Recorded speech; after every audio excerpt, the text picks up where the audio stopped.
नमस्कार, मैं नियाज खान और आप देख रहे हैं एनएमएफ न्यूज। दिन रविवार, तारीख 28 मई और साल 2023। भारतीय लोकतंत्र के इतिहास में इस दिन को अब कभी भुलाया नहीं जा सकेगा।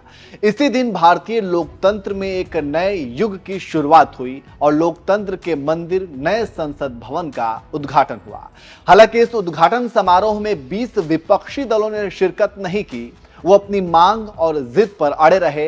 वैसे ये भी भारतीय संस्कृति का हिस्सा ही रहा है कि हर परिवार में किसी खास अवसर पर, खुशी के अवसर पर कुछ रिश्तेदार नाराज हो जाते हैं।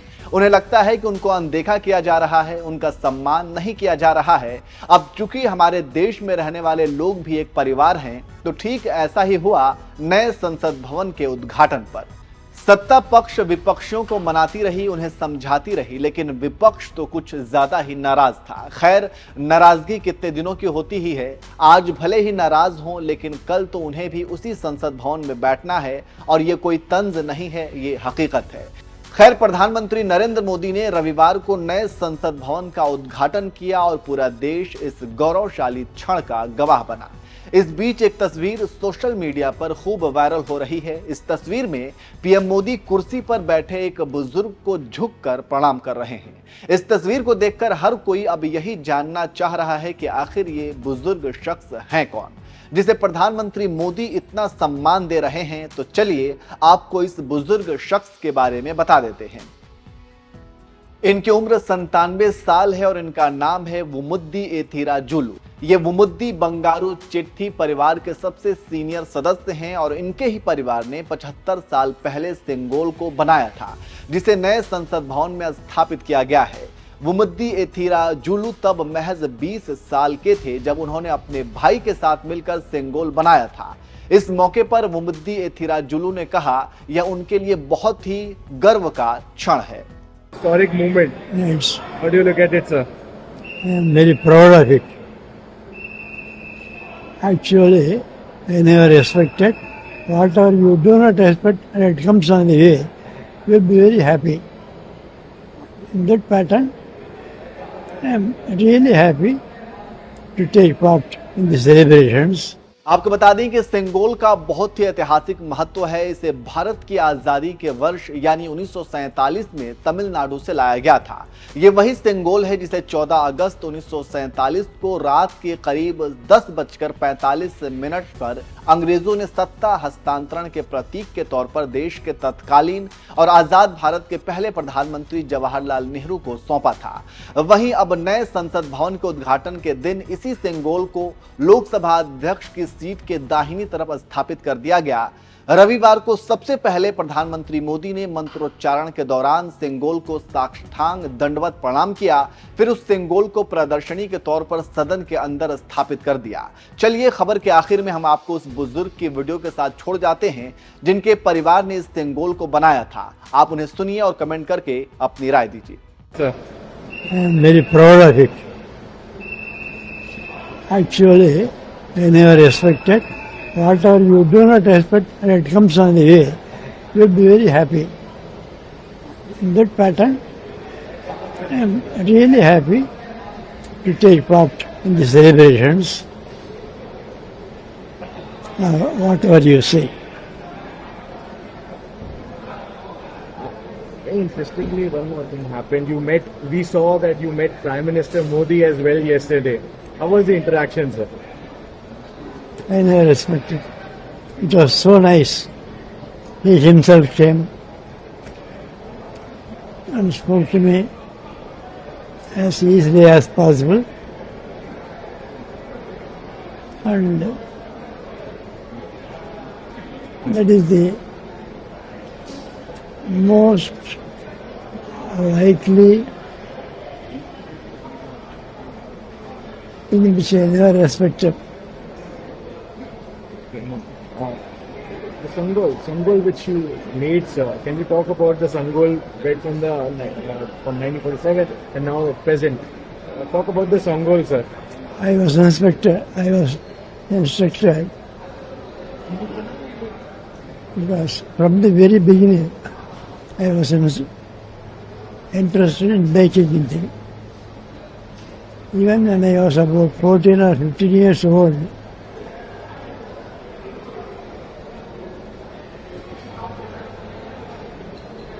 I was really interested and it came to me or I went to it, all the same. The legacy, sir, your legacy, the family name will be there, the parliament for so many years now. What are your feelings about that, sir? Very, very happy that I am associated and my family is associated. And the way you question also makes us go deep into the subject, how it is necessary for anybody to get into politics or say anything good. What about the legacy, sir?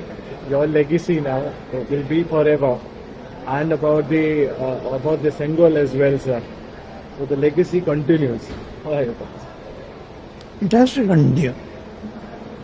I am very happy about it.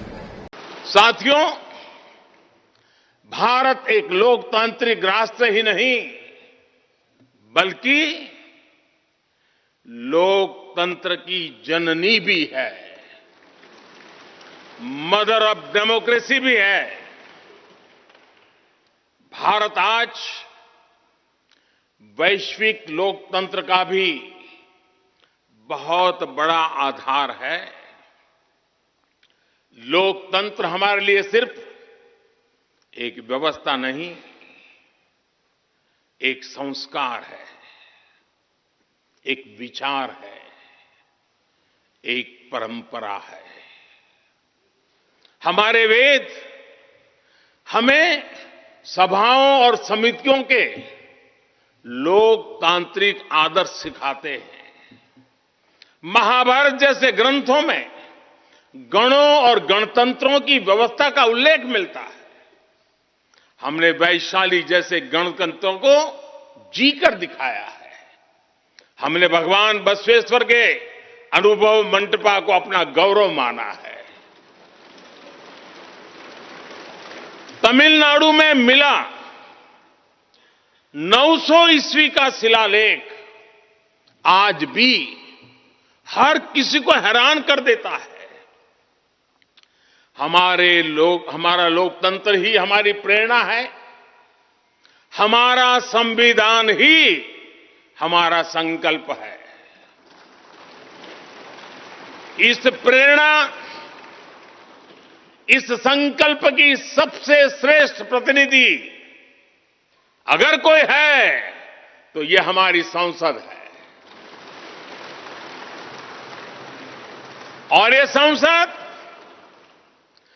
देश की जिस समृद्ध संस्कृति का प्रतिनिधित्व करती है, उसका उद्घोष करती है। शेते निपद्यमानस्य, शेते निपस्य मानस्य चराति चर्त भगः चरैवेति चरैवेति चरैवेति। कहने का तात्पर्य, जो रुक जाता है उसका भाग्य भी रुक जाता है, लेकिन जो चलता रहता है उसी का भाग्य आगे बढ़ता है, बुलंदियों को छूता है। और इसलिए चलते रहो, चलते रहो। गुलामी के बाद हमारे भारत ने बहुत कुछ खोकर अपनी नई यात्रा शुरू की थी। वो यात्रा कितने ही उतार चढ़ावों से होते हुए, कितनी ही चुनौतियों को पार करते हुए आजादी के अमृत काल में प्रवेश कर चुकी है। आजादी का ये अमृत काल विरासत को सहेजते हुए विकास के नए आयाम गढ़ने का अमृत काल है। आजादी का ये अमृत काल देश को नई दिशा देने का अमृत काल है। आजादी का ये अमृतकाल अनंत सपनों को, असंख्य आकांक्षाओं को पूरा करने का अमृतकाल है। इस अमृतकाल का आह्वान है,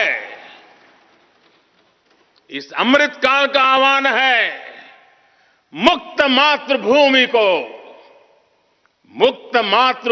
को नवीन पान चाहिए, नवीन पर्व के लिए नवीन प्राण चाहिए।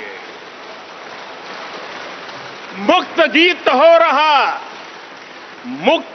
हो रहा नवीन राग चाहिए, नवीन पर्व के लिए नवीन प्राण चाहिए।